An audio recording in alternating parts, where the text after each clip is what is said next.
આજકાલ સમાજને દેખાડવા માટે આપણે લગ્નમાં બહુ જ ખર્ચા કરતા હોય છે, તેનો કોઈ અર્થ નથી. એક એક પત્રિકા 3,000 રૂપિયા અને એક એક પત્રિકા 7,000 રૂપિયા અને 10,000 રૂપિયાની પત્રિકાઓ. દીકરાનો લગ્ન હોય કે દીકરાના લગ્ન હોય, સમાજને આગળ દેખાવ કરવાની કોઈ જરૂર નથી. તમારી ગમે તેટલી મૂલ્યવાન પત્રિકા છે એ કચરા પેટીમાં જ જવાની છે.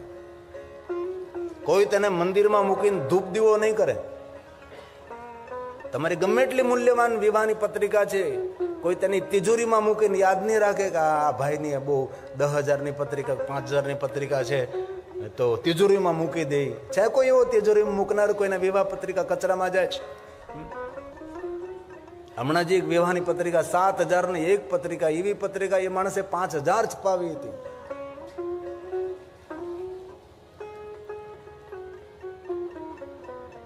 અને વિવાહનો કયો ભરોસો, એ તો મને કહો. લગ્નનો કયો ભરોસો છે આજે? અમારે સુરતની બાજુમાં એક ગામડું છે, હું લગ્નમાં ગયો હતો, મેં જોઈને તો ચકિત થયું. પહેલી વાર મેં આવા લગ્ન જોયેલા. મેં સ્વાભાવિક પૂછ્યું કે કેટલો ખર્ચ થયો, તો કે લગભગ 2-2.5 કરોડનો ખર્ચ લગ્નની અંદર. આનંદ થયો આપણને, બસ સારું કહેવાય, બહુ સારી વાત કહેવાય, કરો. પણ એ જ છોકરો મને 3 વર્ષ પછી મળ્યો તો મેં પૂછ્યું કે બધું સારું છે ભાઈ, તારા લગ્નમાં આવ્યો હતો, અમેરિકાનો છોકરો હતો, બધું બરાબર ચાલે સંસાર તારો? તો કે એ તો 6 મહિનામાં છૂટું થઈ ગયું.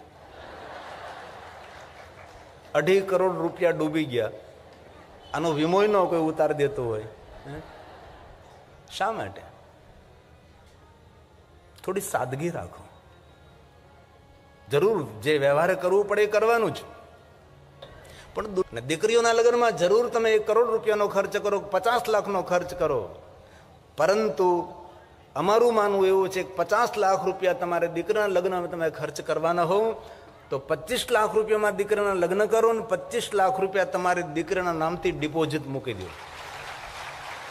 કારણ કે સૂર્ય જ્યારે ઉગતો હોય ત્યારે સૌ તેને પ્રણામ કરતા હોય છે, સૂર્ય અસ્ત થતો હોય ત્યારે બારી દરવાજાઓ લોકો બંધ કરતા હોય છે. સારા દિવસોમાં સૌ આપણા સાથે સંગાથી હોય છે, નબળા દિવસોમાં આપણી સાથે કોઈ હોતો નથી.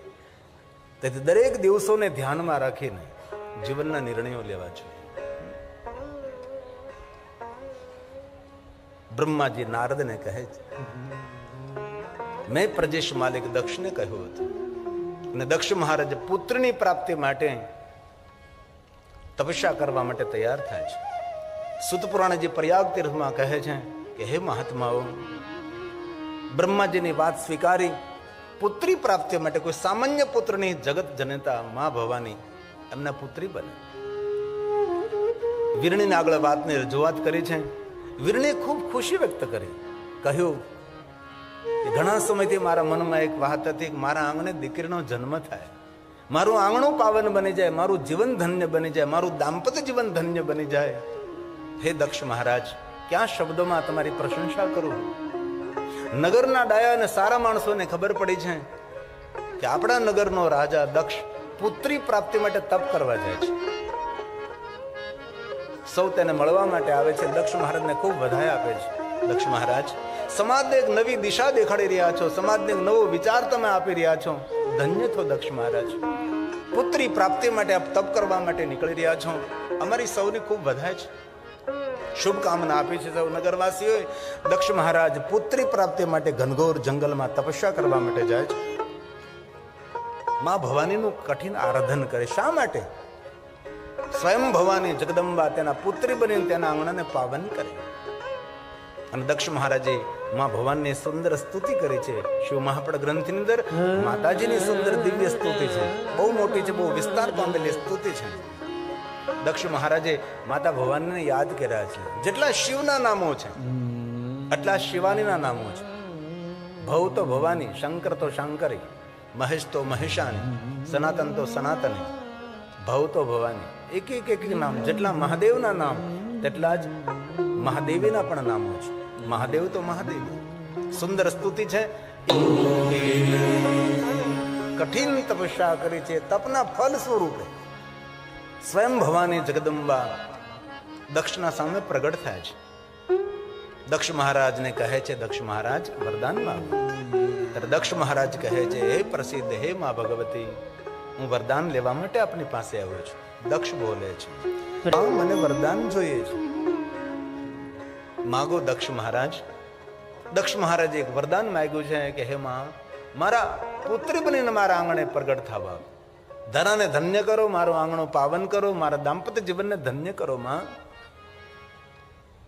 માતા જગદંબા અંબા પરાંબા જગદંબા કહે, દક્ષ જરૂર આપના પુત્રી બનીને આપણા આંગણે હું પ્રગટ થઈશ, પણ એક વાત યાદ રાખજો, જ્યાં સુધી તમે નમ્ર વિનમ્ર રહેશો, સરળ રહેશો, પરોપકારી રહેશો, ત્યાં સુધી હું આપના આંગણે તમારા પુત્રી બનીને સુંદર જગતનું હિત કરીશું, કલ્યાણ કરીશ, અદ્ભુત લીલા કરીશું. પણ જ્યારે તમે અભિમાન, અહંકારી અને સૌનો અનાદર કરવા લાગશો, ત્યારે એ સમયે મારી લીલાને હું પૂર્ણ કરીશ. જગતની દ્રષ્ટિમાં હું તમારી પુત્રી છું, પણ આપની દ્રષ્ટિમાં જગતની માતા છું.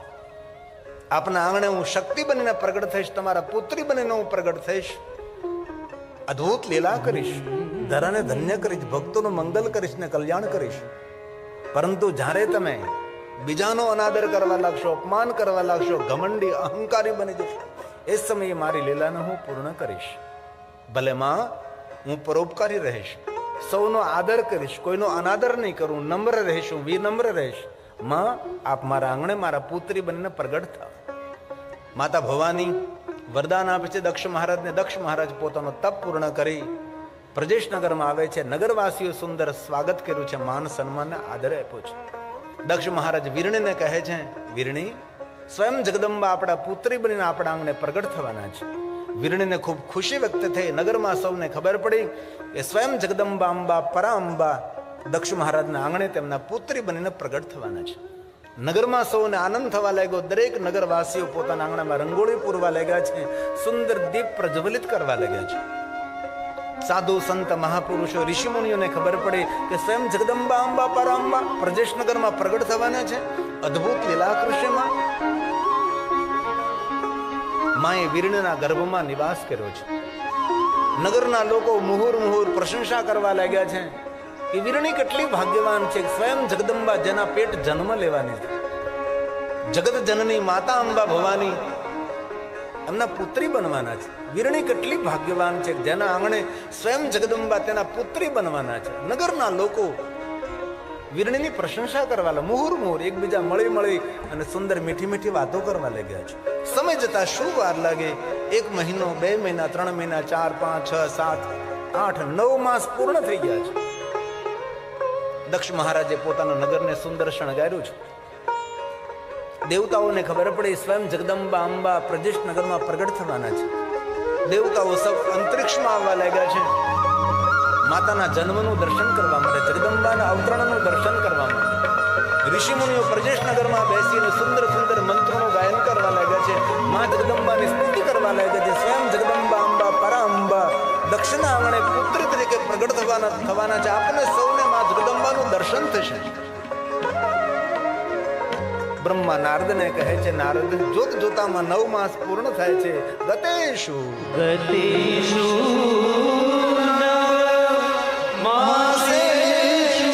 9 મહિના પૂર્ણ થયા.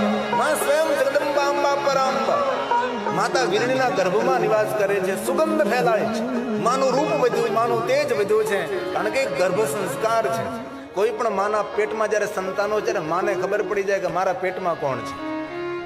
કોઈ પુણ્યશાળી આત્માનું અવતરણ થવાનું છે, કોઈ પાપી જીવાત્માનું અવતરણ થવાનું છે. તેના લક્ષણોનું વર્ણન છે, માના હાવભાવનું વર્ણન છે, માની ખાણીપીણી ને માના વિચારોનું પણ વર્ણન છે કે તમારા પેટમાં જ્યારે બાળક હોય ત્યારે તમને કેવી કેવી ક્રિયાઓ થઈ, ક્યાં ક્યાં અણસારો, ક્યાં ક્યાં નિશાનો, એ બધું શાસ્ત્રોમાં વર્ણન છે. વીરણીને ખબર પડી ગઈ કે મારા પેટની અંદર સ્વયં જગદંબા અંબા છે. મુખ ઉપર તેજ અને પ્રકાશ, અંગમાંથી સુગંધ ફેલાવા લાગી છે. નગરમાં સૌને આનંદ થવા લાગ્યો, એકબીજા મળે તો એકબીજાનો આદર કરવા લાગ્યો છે. નગરના લોકો એકબીજાને સન્માન અને સૌની વાણીમાં મધુરતા આવે છે. સુંદર પુષ્પોની મહેક ફેલાવા લાગી છે. સૌ એકબીજાને મળે તો એકબીજાને આદર કરીને કહે કે ક્યાં આનંદ થઈ રહ્યો છે, ક્યાંય ખુશી વ્યક્ત થઈ રહી છે. સૌના હૃદયમાં મા જગદંબાના પ્રાગટ્યનો આનંદ છે. અને બ્રહ્મા નારદને કહે છે, નારદજી પૂર્ણ 9 મહિના સ્વયં જગદંબા અંબા માતા વીરના ગર્ભમાં રહ્યા. પૂર્ણ 9 મહિના, અધૂરા મહિના નહીં. તેથી બ્રહ્માએ કહ્યું, ગતેશ, બ્રહ્મા કહે છે, હે નારદ, 10મા મહિને, 9 મહિના પૂર્ણ થયા, 10મા મહિને સ્વયં જગદંબા અંબા પરાંબા આકાશમાંથી તેજોમય સ્વરૂપે જગદંબા પ્રગટ થાય છે અને માતા વીરણીના દ્વારા જગદંબાનું અવતરણ થાય છે. સુંદર દિવ્ય બાળકીનો જન્મ થયો, પુત્રનો જન્મ થયો છે. દેવતાઓએ પુષ્પની વૃષ્ટિ કરી છે. ઋષિમુનિઓએ સુંદર સુંદર મંત્રોનું ગાયન કર્યું છે. વાતાવરણ દિવ્ય બન્યું છે. દક્ષ મહારાજ મહાત્માઓની પાસે જાય, ગુરુજનોની પાસે જાય છે. ગુરુજનો, મારા આંગણે દીકરીનો જન્મ થયો છે, તેનું નામ કયું રાખું? સમય, સંજોગ, ગ્રહ, નક્ષત્ર જોઈ અને મહાત્માઓએ મત આપ્યો છે કે દક્ષ મહારાજ, તમારું તાપ, તમારા સત્ય અને પવિત્રતા દ્વારા તમારા આંગણે દીકરી જન્મી છે, તો અમારા સૌનું મંતવ્ય છે કે આપના દીકરીનું નામ સતી રાખવામાં આવે. અને પૂરા લોકમાં સતીનો જય જયકાર થયો છે. દેવતાઓએ જય જયકાર કર્યો, ઋષિમુનિઓએ જય જયકાર કર્યો, નગરવાસીઓએ જય જયકાર કર્યો છે. દક્ષ પુત્રી સતીનો જય જયકાર. નારદને કહે છે, નારદ, સ્વયં જગદંબા અંબા દક્ષ મહારાજના પુત્રી બન્યા છે. શું કહું નારદ? બાલ્યાવસ્થાથી મહાદેવની પરમ ભક્તિ રહે છે. દક્ષપુત્રી સતીને કોઈએ કહ્યું નથી કે તમે મહાદેવની ભક્તિ કરો. એ તો સ્વયંભૂ મહાદેવની ભક્ત રહે છે. સુંદર વિચરણ કર્યું, સુંદર વિહાર કર્યો છે. કઈ રીતે? ઇથમ વિહાર, રુચિ અનુસાર વિહાર. બીજાની રુચિ ધ્યાનમાં ન રાખી, પોતાની સ્વયંની રુચિ. તમને શું ગમે છે? અને આપણે દુઃખી થાય કારણ શું કે સામાવાળાને શું ગમે છે? પોતાની રુચિ અનુસાર. બાલ્યાવસ્થા દિવ્ય રહી, કિશોર અવસ્થા દિવ્ય રહી, યુવાવસ્થા તો અતિ દિવ્ય રહી. અને એક શ્લોકમાં સત્યના જીવન ચરિત્રનું સુંદર વર્ણન કર્યું છે. ભગવાન મહર્ષિ વેદવ્યાસે કહ્યું છે કે સતી જ્યારે સ્વયં જગદંબા ધરતી ઉપર પ્રગટ થાય છે, એક મનુષ્યનું રૂપ લઈને પ્રગટ થાય છે. વિશેષ કોઈ લક્ષણ નથી દેખાડ્યા, ધૃત નરાકૃતિ. એક માનવનું રૂપ લઈને સતી ધરતી પર આવ્યા છે. કૌમર્ય ભક્ત વત્સલા, ભગવાન મહાદેવની પરમ ભક્ત સતી રહે છે. એક શ્લોકની અંદર તેના જીવન ચરિત્રનું વર્ણન છે. ઇથમ વિહારે રુચિરે, વિહારે રુચિરે, પોતાની રુચિ અનુસાર જીવન છે. પણ સદગુણ કયો છે?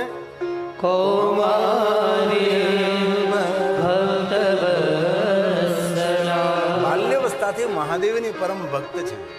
સુંદર વિચરણ કર્યું, સુંદર વિહાર કર્યો છે. એક મનુષ્યનું રૂપ લઈને સતી આ પૃથ્વી પર આવ્યા છે. સતીના જીવનમાં વિશેષતા એ રહેલી છે કે સતીએ દુનિયાને કોઈ ચમત્કાર દેખાડીને ભ્રમિત નથી કર્યા. એક સામાન્ય મનુષ્યને જેવું જીવન સતીનું રહ્યું છે. જેવું મનુષ્ય જીવન જીવે એવું જીવન જીવાય છે, પણ સદગુણથી જેમનું જીવન દિવ્ય બન્યું છે. સતના જીવનમાં દરેક પ્રકારના સદગુણ છે. દૂર દૂર સુધી કોઈ દ્રષ્ટિ કરે તો પણ સતીના જીવનમાં કોઈ દુર્ગુણ નથી. કારણ કે આપણો શણગાર, આપણી શોભા, આપણી ઓળખાણ આપણા સદગુણ છે. 1000 સદગુણને એક દુર્ગુણ એ દબાવી શકે છે. કોઈ માણસમાં હજારો સદગુણ હોય પણ એનામાં એક દુર્ગુણ હોય તો હજારો સદગુણને એ બધું જ સમાપ્ત કરી શકે છે. પણ સતીના જીવનની વિશેષતા એ છે કે સતીના જીવનમાં ભરપૂર સદગુણ છે. નગરમાં વિચરણ કરવા નીકળે સતી, નગરના લોકો તેને માન સન્માનથી તેનું દર્શન કરે છે. પોતાના ઘરની અંદર અનેક વ્રતો કર્યા સતીએ. આટલા બધા વ્રતોની શૃંખલા છે. જેટલી તિથિ, જેટલા મહિના, આટલા બધા જ વ્રતો સતીએ પોતાની બાલ્યાવસ્થામાં, કિશોર અવસ્થામાં કર્યા છે. હવે તો સતી યુવાન છે, વિચરણ કરે. વિચરણમાં વિવેક છે, વિહારમાં વિવેક છે.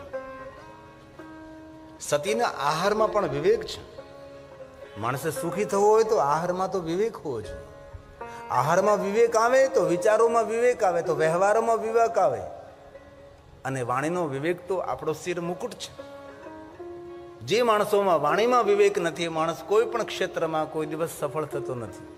ચડે પડે માનવી જીભ વડે, મીઠા બોલા માનવી તેનો જગમાં વાંકો ન વાળ. શબ્દ સંભાલ કર બોલીએ, શબ્દ કો હાથ ન પાવ. એક શબ્દ ઔષધ કરે, એક શબ્દ કરે ઘાવ. શરીર ઉપર લાગેલો ઘાવ છે એ રૂજાઈ જાય છે, પણ શબ્દોનો લાગેલો ઘાવ કોઈ દી રૂજાતો નથી. તેથી એક શબ્દ બોલતા પહેલા 2 વાર વિચાર કરો. પૂજ્ય મહાત્મા ગાંધી તેના જીવન ચરિત્રમાં કહે, એક વાર બોલતા પહેલા 2 વાર વિચાર કરીને પછી બોલો. જે બોલાયેલું આપણને ગમતું નથી એવું આપણે કોઈને બોલીને અણગમવું ન થવું.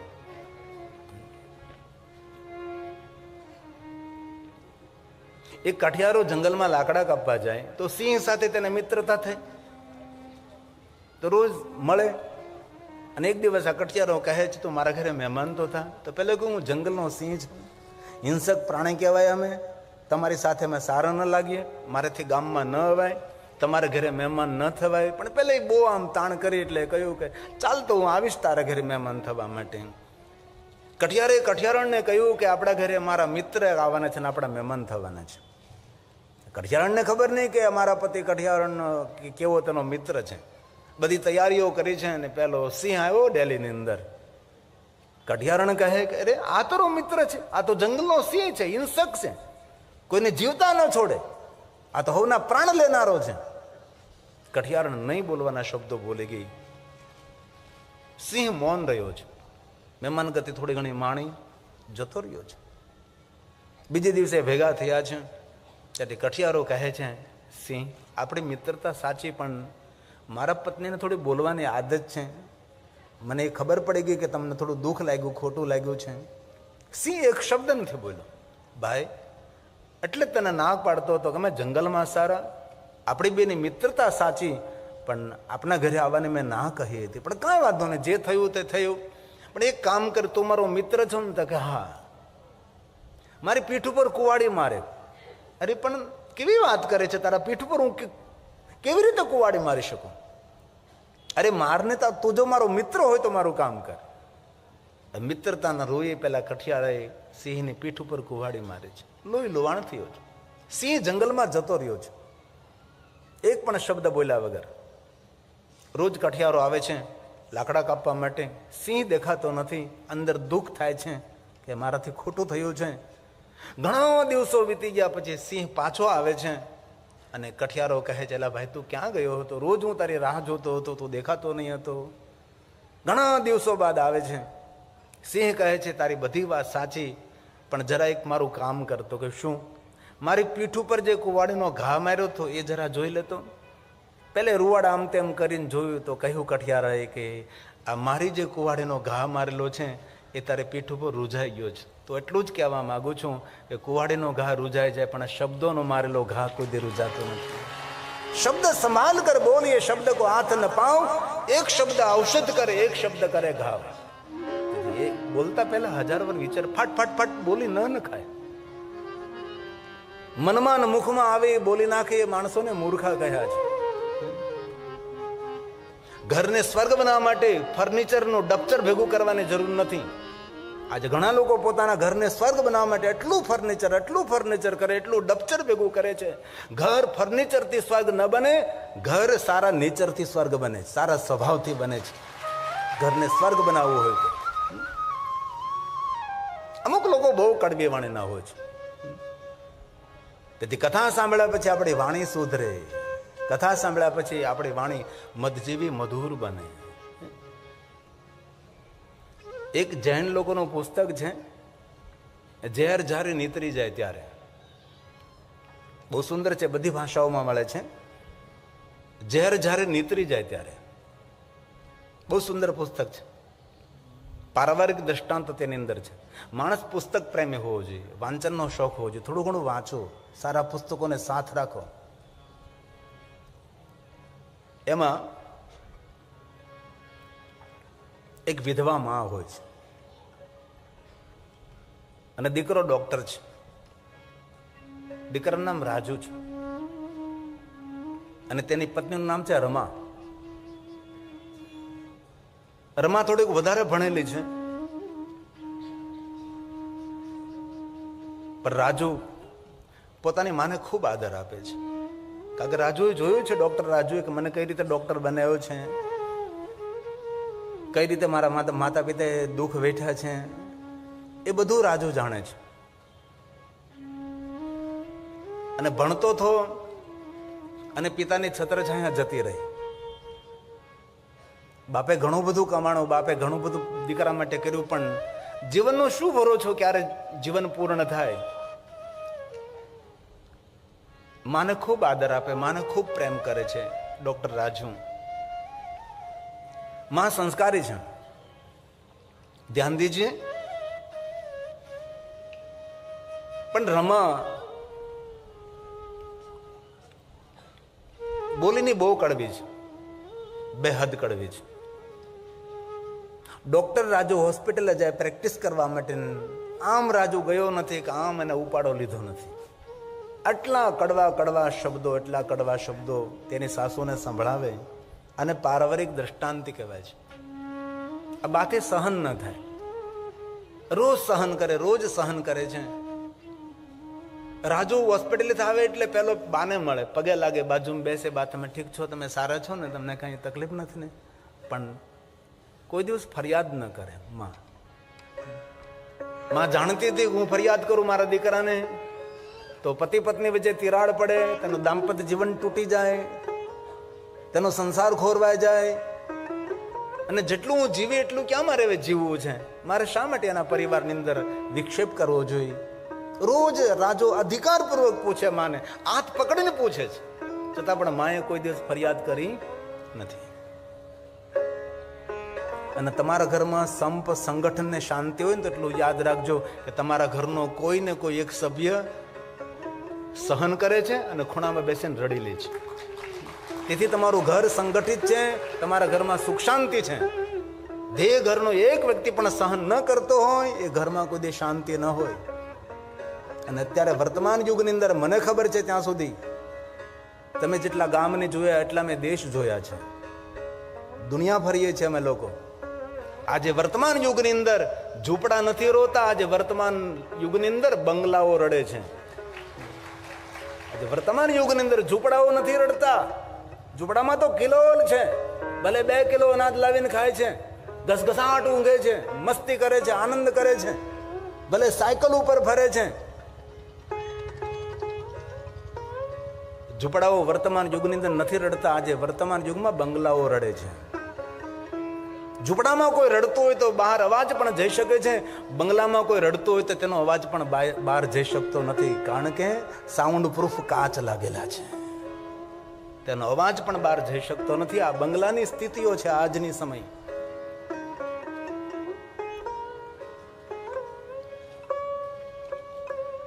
રોજ બા સહન કરે છે, રોજ બા સહન કરે છે. રમા કઈ બોલવા લાગે એટલે આ બા પોતાના રૂમમાં જતા રહે અને બેસી જાય શાંતિથી. અને રાજુના પિતાજીના ફોટાની સામે જોઈને રડે કે તમે કેટલી મહેનત કરી, દીકરાને ડોક્ટર બનાવ્યો, તમારા કેટલા સંસ્કાર ઉતર્યા રાજુમાં, પણ ખબર નહીં કયું કર્મ હશે. પણ રમા મને બહુ દુઃખ આપે છે, પણ કોને કહું હવે હું? તમે પણ મને છોડીને જતા રહ્યા, હું એકલી પડી ગઈ. હું જો કઈ ખોટું પગલું ભરું તો પણ રાજુને કલંક લાગે. એક બાજુથી રાજુ પર મને પ્રેમ, દયા, પરિવારની પ્રતિષ્ઠા, એક બાજુ તમારો વિયોગ, તમારા વગર કઈ રીતે હું જીવી શકું. ઓરડામાં બેઠી બેઠી માં એકલી રડી લે છે. રમાની સામે એક શબ્દ નથી બોલતી. આમાં માએ સ્વીકાર લીધું કે આ રમાનો સ્વભાવ છે, મારે સ્વીકારવાનું રહ્યું. અને જીવનમાં જો સ્વીકારતા આવડે ને તો જીવનમાં કોઈ દુઃખ જ નથી. આપણે નથી સ્વીકારતા એનું બહુ દુઃખ હોય છે. જેવા છે તેવા રૂપમાં તેવા જ એને સ્વીકારો તો કોઈ કલેશ નથી. એક દિવસ સવારનો સમય હતો.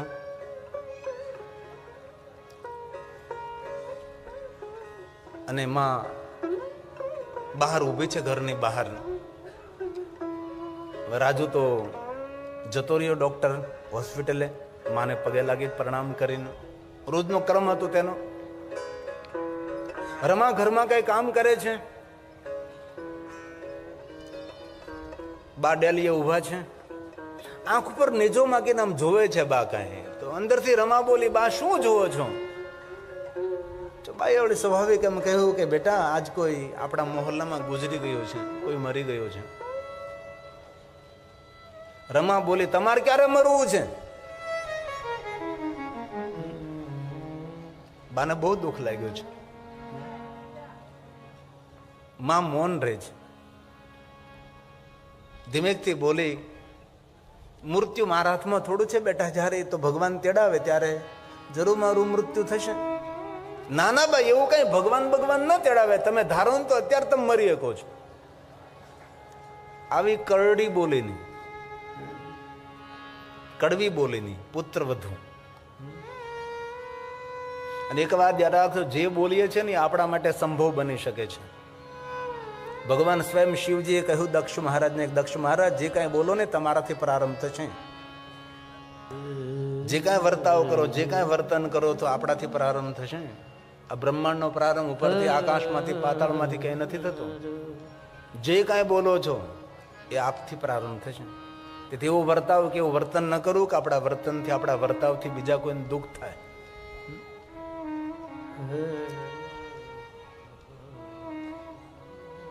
એક વચ્ચે બીજું દ્રષ્ટાંત આપું. એક ભણેલી ગણેલી પુત્ર વધુ,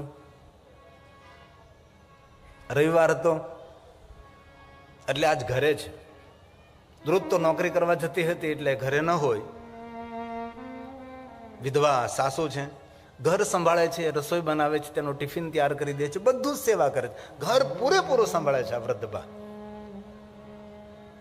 રવિવાર હતો એટલે રજા હતી. મોડી મોડી ઉઠી છે. સાસુ પણ જાણે છે કે દરરોજ નોકરી પર જાય છે, વહેલી ઉઠી સુવા દે છે. ઉઠીને સ્નાન કરીને બહાર નીકળી, કહ્યું તેની સાસુને કે તમે આજ વઘાર નહીં કરતા, મને રસોઈ ઘરમાં બધું તૈયાર કરી દેજો, પણ શાકનો વઘાર તો હું જ કરીશ આજે.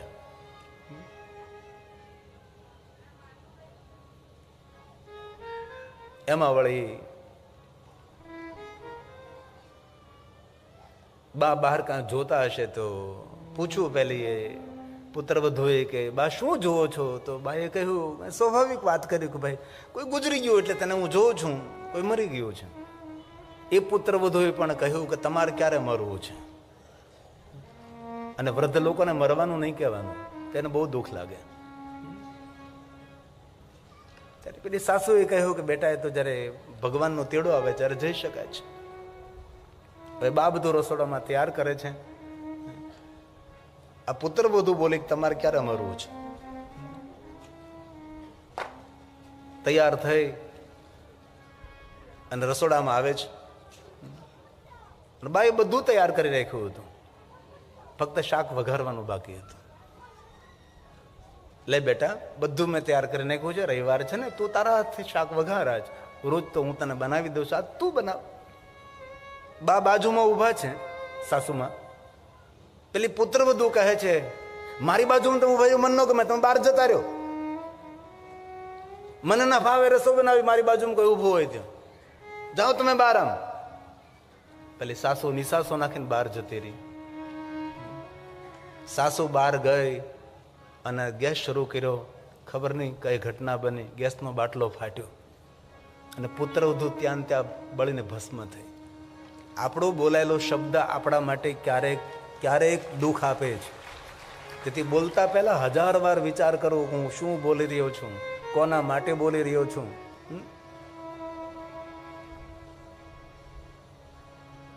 આજ રમાએ કહ્યું કે બા એમાં શું જોવાનું હોય? બેટા નનામી જાય છે. અરે પણ એમાં શું જોવાનું હોય? નનામી કોઈ ગુજરી ગયું છે, કોઈની સ્મશાન યાત્રા છે. તમારી ક્યારે સ્મશાન યાત્રા નીકળવાની છે? આજ બાને બહુ દુઃખ લાગી ગયું. ક્યારેક શબ્દો લાગી આવે છે. રમા તો ઘરકામમાં લાગી ગઈ બોલીને, એ તો ભૂલી ગઈ કે શું બોલી હું મારી સાસુ માટે. પણ આ બા પોતાના ઓરડામાં આવે છે, રોજની જેમ ઓરડામાં બેસીને રડે છે, પોતાના પતિના ફોટા સામે જોવે છે, આંસુ પાડી લે છે. પણ માણસના સહન કરવાની કોઈ પણ હદ હોઈ શકે છે. હદથી વધારે કોઈ મનુષ્ય સહન ન કરી શકે. આજે આ બા ઊભા થાય છે અને પોતાના પતિનો ફોટો ઝંઝણાવે છે કે દીકરાને તો ખૂબ સંસ્કાર આપ્યા, રાજુ બહુ ડાયો છે. સવારમાં હોસ્પિટલે જાય પ્રેક્ટિસ માટે, મને પ્રણામ કરીને મને પગે લાગીને જાય. સાંજે આવે ત્યારે પહેલા મને મળે છે. દીકરો તમારા જેવો છે, તમારા જેવો ગુણવાન છે, પણ આ પુત્ર વધુનું દુઃખ મારા સહન થતું નથી. હવે ફોટાને પકડીને ઝંઝણાવે છે ને આ વૃદ્ધ બા ખૂબ રડે છે. સુખડનો હાર પહેરેલો તો ફોટા પર નીચે પડી જાય છે. આજે બહુ દુઃખ લાગે છે. એક તો તમારો વિયોગ, ઉપરથી આ પુત્ર વધુના આવા શબ્દો, કઈ રીતે મારા તે સહન થાય? હવે હું આવું છું તમારી પાસે.